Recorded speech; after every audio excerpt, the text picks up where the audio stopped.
dá só um pouquinho de retorno, só um pouquinho para cima. Aleluia, beleza, glória a Deus. Queridos, vou dar os avisos aqui, e eu acredito que eu vou dar a introdução no meu sermão hoje. Nosso tempo já está bem resumido, e por uma causa muito boa, foi o convite da igreja de participar do Select CBN. Vamos fazer um esforço para estarmos lá, todos nós. Amém. Amém? Glória a Deus. Terça-feira, irmão, nós temos oração, 19h30. Na quarta-feira, visita dos homens e das mulheres na casa do Jefferson, ao lado da casa do irmão Walter. Irmão, sabe quem é? Sabe quem é ele, né? Essa visita é muito importante. Infelizmente, eu não estarei aqui para ir com vocês. Quarta-feira eu vou fazer uma viagem, só retorno no domingo. Eu saio daqui 5h25 da manhã. Quinta-feira, irmãos, nossas atividades aqui, elas não vão continuar. Era um culto que o pastor Jânio estava realizando. E já tem um tempo que a gente precisa de voltar ao nosso trabalho de célula. A pandemia nos impediu de dar continuidade, e para a gente foi uma perda muito grande ter parado o trabalho de célula. Nós tínhamos em média, assim, que rodava nas células, hoje 200 pessoas por semana. Então, estava produtivo, né? Tem fruto das células aí, e nós queremos voltar. Então, assim que eu voltar de viagem, eu vou sentar com o pastor João, mas com algumas pessoas aqui, a gente propôs voltar nas células. Se você quiser receber a célula na sua casa, ser um anfitrião, por favor, fale comigo. Domingo, 8h30, escola dominical, e à noite o culto da família. Amém? Amém? Então vamos lá. Abra sua Bíblia no Evangelho de Lucas.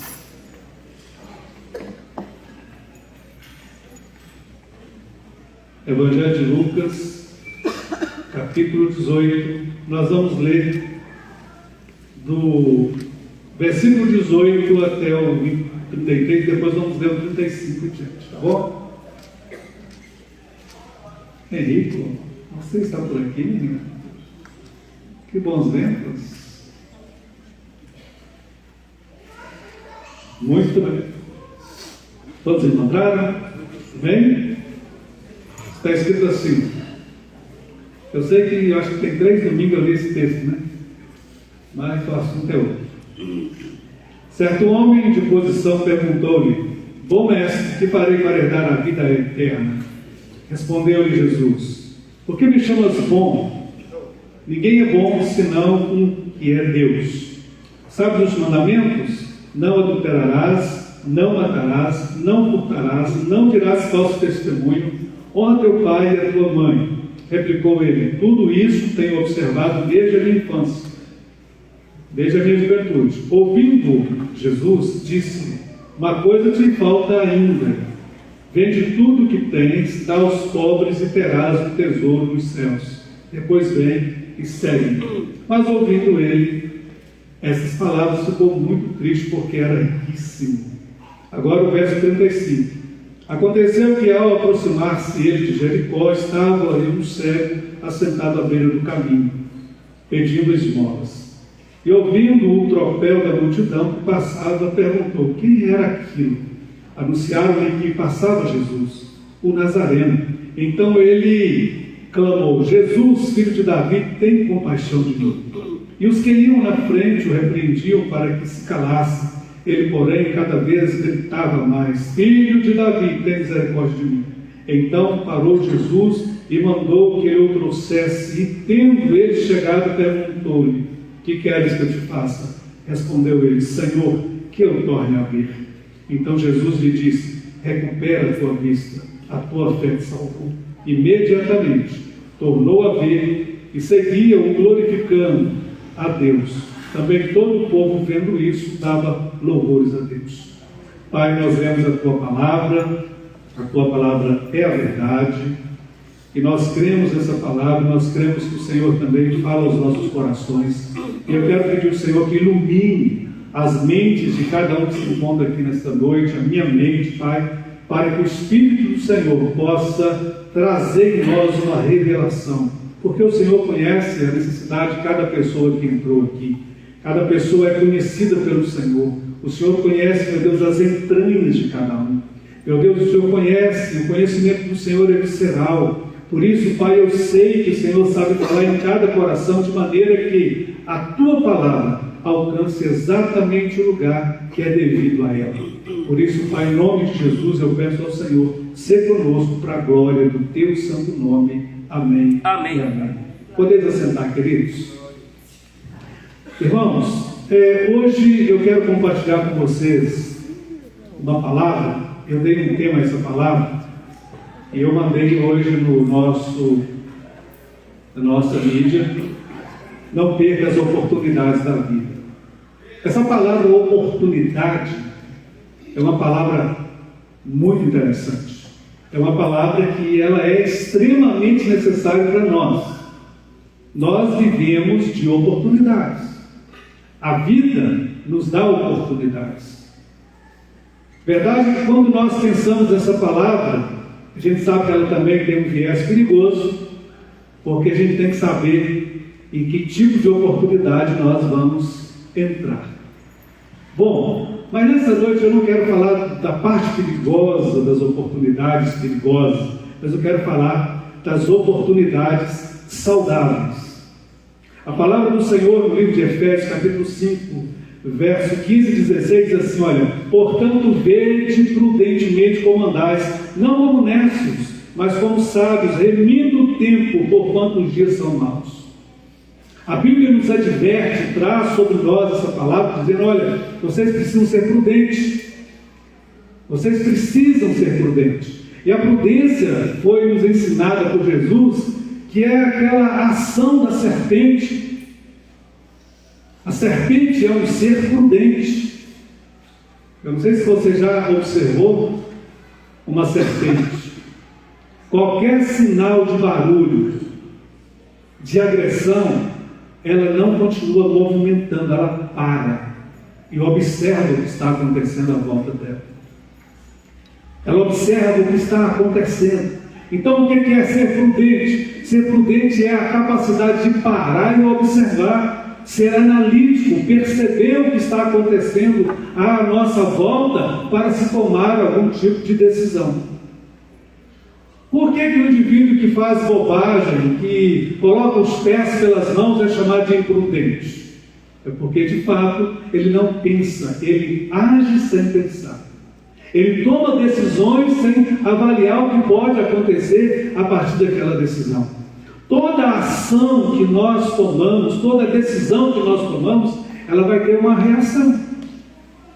Não tem como. Toda vez que a gente toma uma decisão, essa decisão ela não tem a ver só comigo, mas tem a ver com a minha família, tem a ver com a igreja que eu congrego, tem a ver com a igreja que eu pastoreio, tem a ver com a sociedade onde eu vivo. Então todas as decisões precisam ser pesadas, medidas, analisadas.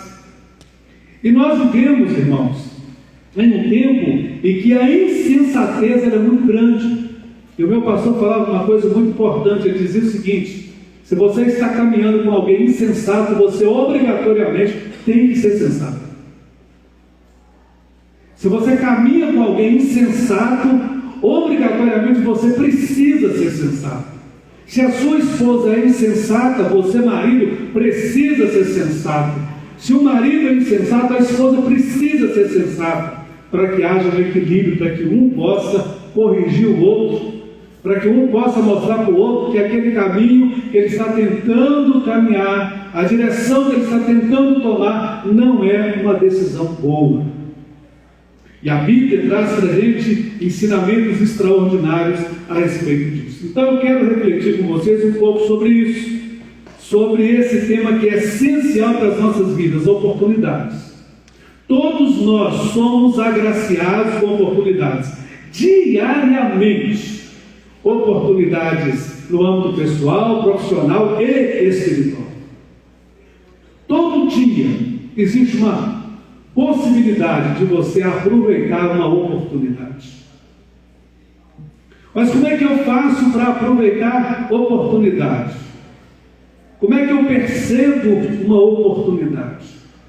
Se tem uma coisa, irmãos, que a Bíblia nos ensina ao longo do tempo da caminhada, é ter corações sábios. A Bíblia nos ensina isso. Por quê? Porque obrigatoriamente, quando você começa a temer o Senhor, é o princípio da sabedoria. E a sabedoria não é algo produzido em nós, é algo recebido. A sabedoria é dada pelo Espírito de Deus. Aquele que não tem sabedoria, diz o apóstolo Tiago, aquele que não tem sabedoria, peça ao Pai que Ele dá. E Ele dá com abundância. Então, se tem uma coisa que a igreja precisa ser, é sábio. Se tem uma coisa que nós cristãos precisamos ser, sábios. Afinal, nós tememos ao Senhor. Eu não acredito que você está aqui hoje e que no seu coração não tenha temor de Deus. Se você está aqui, porque no seu coração tem temor de Deus. Você pode não estar obedecendo a Deus ali numa plenitude, pode ter tomado a responsabilidade, assumir um compromisso de fato, mas lá no fundo você sabe que você precisa temer a Deus. Amém? Então nós precisamos, irmãos, reconhecer a importância dessas oportunidades para não deixá-las passar. Para não ficar depois chorando, como eu ouço muita gente falar, naquele processo de vitimização. Eu nunca tive oportunidade. Eu nunca tive oportunidade. Meu pai não deixou herança. Eu nunca tive oportunidade. Imagino Deus olhando e falando assim: eu já coloquei tantas na sua frente. Eu já coloquei tantas oportunidades na sua frente. Porque quando nós pensamos na oportunidade, e aí no sentido dessa oportunidade, daquilo que é lícito, daquilo que é justo, daquilo que é honesto, eu não estou falando das oportunidades do ilícito, mas daquilo que é honesto, daquilo que pode ser feito, daquilo que pode ser mostrado, daquilo que pode ser dito para todo mundo. Eu estou falando dessas oportunidades. E todas essas oportunidades, elas são ações divinas. É Deus que coloca diante de nós. É Deus que nos coloca no lugar certo e na hora certa. Eles ficam pensando: mas como isso aconteceu? Como é que eu estava aqui na hora certa? O cavalo selado estava passando, e eu estava exatamente no lugar que o cavalo selado estava passando. Tem um amigo meu que ele é psicólogo, e ele tem um paciente que é muito rico. É rico, não. É rico de milhões. Trabalha na venda de metais. Ela tem umas 10 empresas, faturamento de 1 milhão por semana, essas coisas desse tipo assim. A gente tem dinheiro. E ele se afeiçoou muito a esse amigo e fez uma proposta para ele: eu quero que você vai trabalhar comigo. E esse amigo estava ganhando um bom dinheiro no consultório dele. Aí ele fez uns cálculos lá: não vou mexer com isso aí não. Rapaz, vou ligar para o meu funcionário aqui, esse aqui é o que ganha menos lá. Vou ligar para ele, você conversa comigo. Pergunta para ele quanto ele faturou esse mês. Aí ele conversou, colocou no meu negócio: quanto é que você faturou esse mês? O funcionário dele falou: 40 mil. Eu falei: é isso que eu estou te oferecendo. Aí meu telefone toca. Rapaz, eu tive uma proposta assim, daquele jeito, eu não sei, mas eu estou com medo desse negócio não ser de Deus.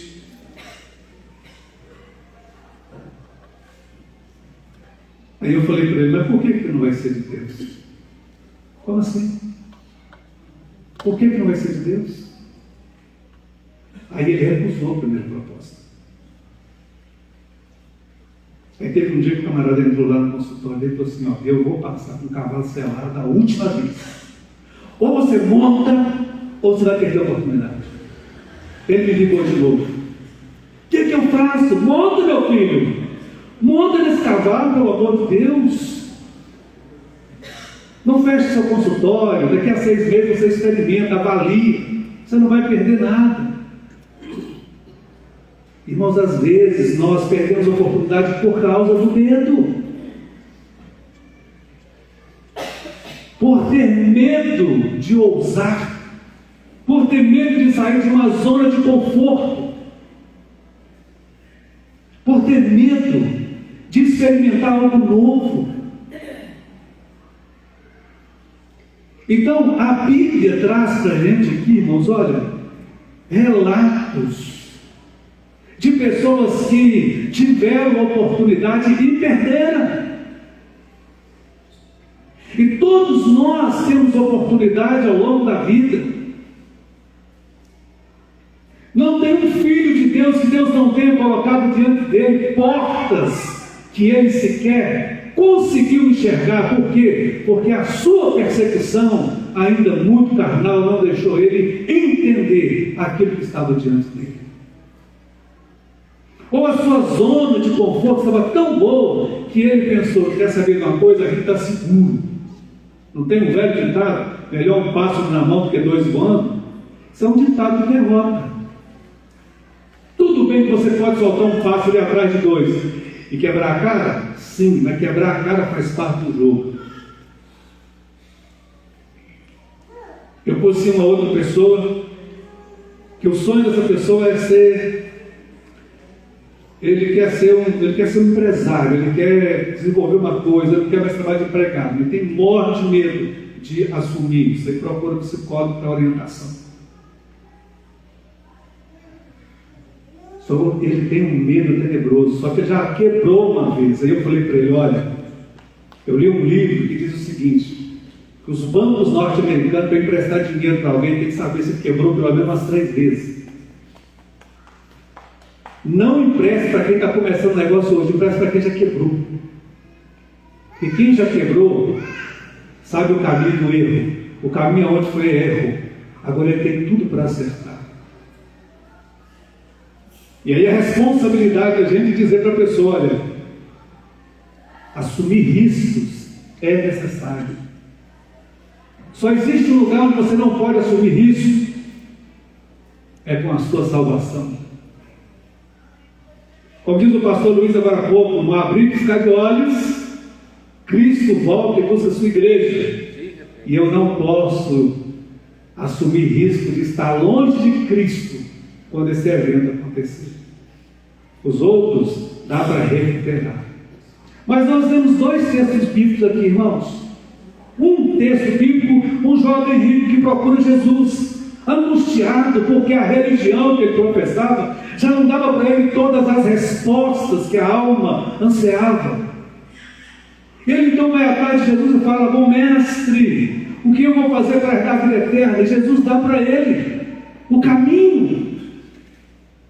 Então a resposta ao coração dele foi dada. Vai lá, vende tudo que você tem. Porque o que ele procurava era importante para ele. Ele procurava ter certeza da vida eterna. E Jesus disse para ele: vai lá, vende tudo que você tem. Vem, e vai ter um lugar para você reservado no céu. Aquele menino foi embora e perdeu a oportunidade que foi dada a ele. Foi colocada diante dele. Falta de percepção, de visão. Será que ele realmente imaginava que Jesus iria deixar ele perder todos os bens? Ele não acredita nisso. Mas ele perdeu a oportunidade de servir o reino de Deus com os seus bens, com a sua prosperidade. Ele poderia ser como uma daquelas mulheres que sustentavam o ministério de Jesus com as finanças. Porque o ministério de Jesus precisava ser sustentado. E a Bíblia diz que algumas mulheres ricas daquela época eram que investiam no ministério de Jesus. Então ele perdeu a oportunidade. O cavalo estava selado e ele perdeu a oportunidade. Mas, por outro lado, nós temos a história lá do servo de Jericó, que nós acabamos de ler, a história da mulher do fluxo de sangue, do ladrão que estava ao lado de Jesus na cruz, a história da mulher do fluxo de sangue, e assim como a do cego. Eles sequer podiam declarar que eles estavam ali naquele lugar, eles poderiam ter sido apedrejados. Aquela mulher, principalmente, ela era impura, ela não podia sair tocando as pessoas. Mas eles perceberam o tempo que eles estavam vivendo, eles perceberam o que estava acontecendo. O servo de Jericó pergunta: o que está acontecendo? Que barulho é esse? Ele teve percepção do ambiente onde ele estava. Alguma coisa está acontecendo e é diferente. E alguém fala com ele: é o tal do Jesus de Nazaré que está passando aí. E ele já tinha ouvido alguém falar: esse Jesus de Nazaré cura, esse Jesus de Nazaré, ele ressuscita até defunto. Está falando aí que esse homem faz coisas extraordinárias. É o Jesus de Nazaré que está passando ali. Se é o Jesus de Nazaré, a primeira coisa que ele faz: Jesus, filho de Davi, tem misericórdia de mim. Cala a boca, rapaz. Você é um cego, você não pode estar gritando. Daqui a pouco você vai ser apedrejado. Que é ele? Você está ficando maluco, rapaz? É a minha oportunidade. Repita comigo: é a minha oportunidade. É a minha oportunidade. Viu? Aprendi, pai. É a minha oportunidade. Eu não quero nem saber o que vai acontecer. Jesus, filho de Davi, tenha misericórdia de mim. Chama a atenção de Jesus. Jesus volta para ele e fala: o que você quer? Ele fala que Jesus tem uma ironia santa. Pergunta para o cego: o que você quer? Pergunta para o paralítico: o que você quer que eu faça? Meu Deus do céu, Deus é um humor maravilhoso. A Bíblia diz que a alegria do Senhor é a nossa força. Então Deus é um Deus alegre. Deus é um Deus alegre. Na presença do Senhor até a tristeza pula de alegria. Eita glória, aleluia. Então por que Jesus não pode ser humorado, bem humorado? Eu imagino Jesus bem humorado, assim. Não olho Jesus com aquela cara de judeu escaldado, não, sabe? Para mim Jesus era sorridente, amava as crianças. Como é que você não sorri perto da criança? Deixe vir ali os pequeninos. Criança é uma alegria. Onde criança está? Lá em casa esses dias estava uma beleza. Em casa estava uma beleza. Eu não conseguia ficar no escritório nem uma hora de ler. E eu precisando estudar. Não, vovô, é aqui, vovô. Não, vovô, pega aqui. Me coloca aí, eu quero digitar também. Mas é uma alegria contagiante, né? Uma delícia. E de repente, aquela mulher também vai lá e toca Jesus. É a oportunidade que ela tinha. Então, olha, irmãos, esse pessoal aí, eles conseguiram o que queriam, porque eles não perderam a oportunidade que eles tinham. Jesus estava passando naquele local. Era agora ou nunca. Ou agora eu entro nesse negócio, ou eu não entro. Então nós precisamos aprender a identificar aquilo que Deus coloca diante de nós como oportunidade das nossas vidas. Às vezes temos oportunidade, irmãos, de ser tratado, de ser sarado, de ser curado. A gente perde essa oportunidade. Perdemos a oportunidade de aprender mais. Perdemos a oportunidade de não colar com alguém que sabe mais do que a gente, para beber nessa fonte e aprender mais. Para que, quanto mais eu aprendo, quanto mais eu desenvolvo, quanto mais eu cresço, mais possibilidade de aproveitar as oportunidades que Deus nos proporciona, eu vou ter. Coisa triste, uma pessoa que leva um currículo para uma empresa e lá tem um item, um único item que incapacita ele de assumir aquele trabalho. Por quê? Porque ele não percebeu o tempo que ele está vivendo. Ele não percebeu que o currículo precisava ser atualizado, que novos cursos deveriam ter sido feitos. Nós não podemos parar no tempo, nós precisamos perceber o tempo que nós estamos vivendo. perceber as mudanças que estão acontecendo à nossa volta. E tudo está mudando radicalmente da noite para o dia. Se você cochila, você perde o trem.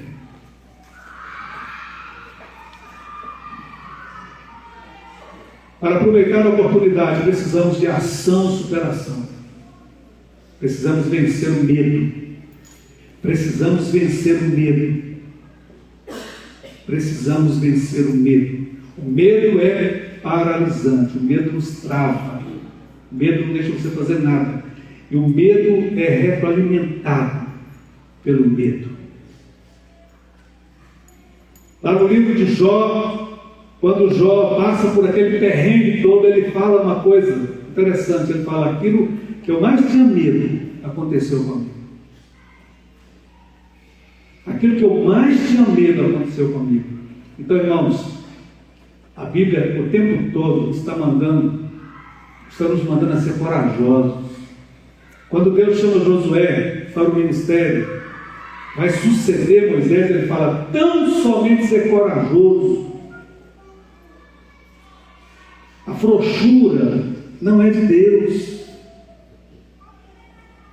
Não importa quantas vezes você tente e não dá certo, não importa, tente de novo. Ah não, isso aí já fiz um monte de vezes, não deu certo.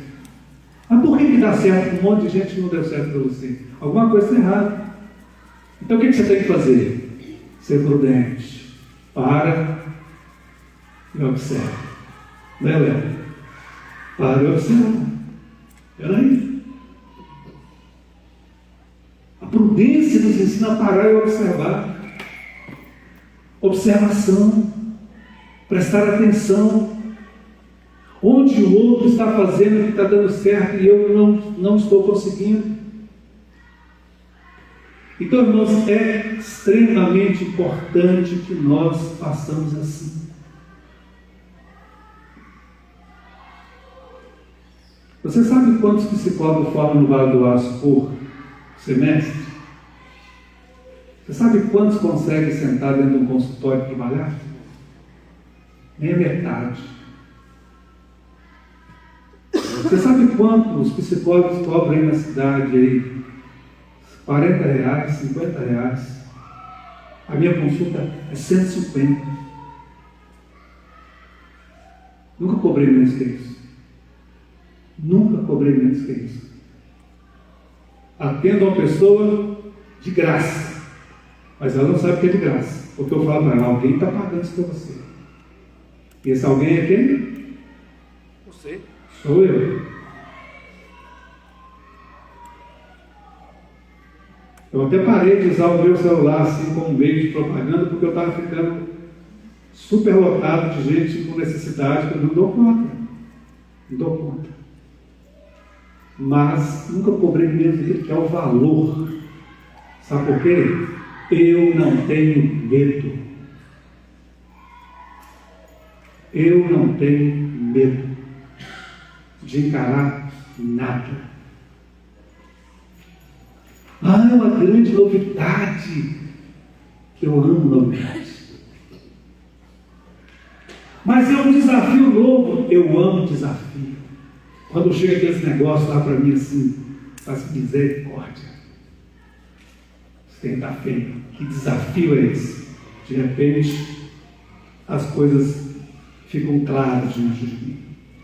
Bom, eu não sei se é porque a gente já tem a graça de Deus, muita instrução do Espírito, a gente às vezes está muito na frente de outros, mas a gente não pode perder a coragem de Cristo. Bom, queridos, não posso concluir meu sermão hoje. Então, vamos tratar isso aqui como uma introdução, porque tem muito assunto aqui para tratar. Eu tenho certeza que no final aqui vai ser muito edificante para a minha vida e para a sua vida. Mas eu preciso de pelo menos mais 40 minutos aqui. Então não dá. Mas o que eu quero que fique para você aqui: oportunidades vêm de Deus para as nossas vidas. Oportunidades santas. Oportunidade não é aquela carteira de dinheiro que você achou lá na rua, que não é oportunidade, não. Aquilo lá é um coitado que agora ficou sem o dinheiro dele, você tem o dever moral de devolver para ele tudo. E sem aceitar um jeito. Porque você não faz mais do que a sua obrigação. Eu achei um celular na rua. Não é oportunidade. Tem como você achar o dono do celular. Oportunidade tem a ver com trabalho. Oportunidade tem a ver com suor. Oportunidade tem a ver com dignidade. Não são essas coisas. Então eu quero terminar depois do sermão com vocês, pegando esses tópicos mais interessantes que está aqui para a gente trabalhar, mas hoje não dá, não posso passar desse horário.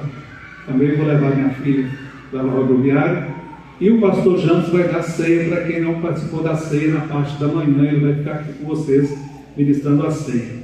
E lembrando os irmãos que tem também um feijão tropeiro lá no Espaço Coinonia, é R$10 a marmita, né? É para levar para casa. O departamento de jovens fizeram lá no bairro um feijão tropeiro, sobrou, e aí você tem a oportunidade de levar a janta e o almoço para amanhã. Amém? Oportunidade vem de onde mesmo? Vem de onde? De Deus. De Deus. Mas nós vamos trabalhar no próximo sermão os discernimentos a respeito dessas oportunidades. Eu espero que você que está aqui hoje volte. E para a gente não ficar sem concluir aquilo que é muito importante, não perca a oportunidade de ir morar com Jesus. Só existe uma forma disso acontecer. Ele é o caminho, a verdade e a vida. Ninguém vem ao Pai se não for por Jesus. Fique com essa palavra final e Deus abençoe sua vida. Vamos ficar de pé, vamos orar. Pastor Luiz, Mamali, prazer receber vocês aqui, coração. Vocês que estão nos visitando, leve essa palavra no seu coração, deixe o Espírito Santo continuar falando com você. Pai, em nome de Jesus, nós agradecemos ao Senhor pela oportunidade de estarmos juntos aqui, Senhor, enquanto família do Senhor. Peço ao Senhor que dê uma semana abençoada para o teu povo, Pai. Sim, meu Deus. Guarda os teus filhos de todo mal, de tudo aquilo que é deletério contra a vida deles, caia por terra em nome de Jesus. Amém. Que, meu Deus, cada um aqui possa perceber o tempo que está vivendo e todas as oportunidades que o Senhor tem colocado diante deles. Assim sendo, Pai, eu oro agradecendo ao Senhor em nome de Jesus. Amém. Levanta a sua mão para o céu. Que a graça de Deus Pai, o amor do Filho, as doces e eternas consolações do Espírito Santo seja sobre a sua vida, não somente hoje, mas para todos sempre. Diga bem forte, amém. Vamos em paz debaixo da graça do Senhor.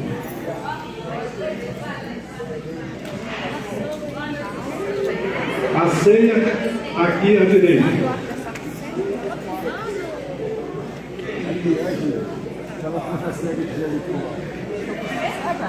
Não ia durar muito, não.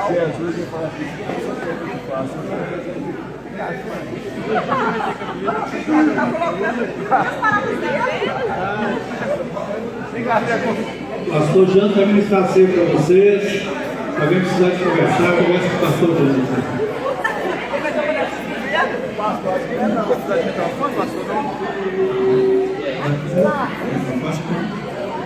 Se o mar fosse a ceguinha de Jericó, já